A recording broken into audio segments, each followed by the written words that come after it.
அனைவருக்கும் இனிய காலை வணக்கம். இன்று அக்டோபர் மாதம் 26ஆம் தேதி ஞாயிற்றுக்கிழமை. இன்று சுபமுகூர்த்த நாள், ஸ்கந்த பஞ்சமி விரத நாள். இன்றைய தினராசி பலன். மேஷம், சந்திராஷ்டமம் இருப்பதனால் கவனமாக இருக்க வேண்டிய நாள்.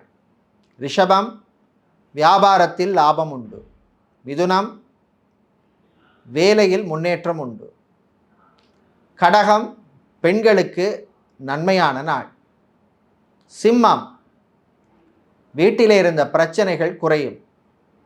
கன்னி, மாணவர்களுக்கு நன்மையை தரக்கூடிய நாள். துலாம், திடீர் இடமாற்றம் வந்து சேரும். விருச்சிகம், தாயின் ஆரோக்கியத்தில் முன்னேற்றம் உண்டு.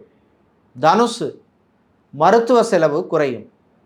மகரம், ரியல் எஸ்டேட், கன்ஸ்ட்ரக்ஷன், பிஸ்னஸ் செய்பவர்களுக்கு நன்மையான நாள். கும்பம், அமைதியாக இருக்க வேண்டிய நாள். மீனம், தொட்டதெல்லாம் துலங்கும் நாள்.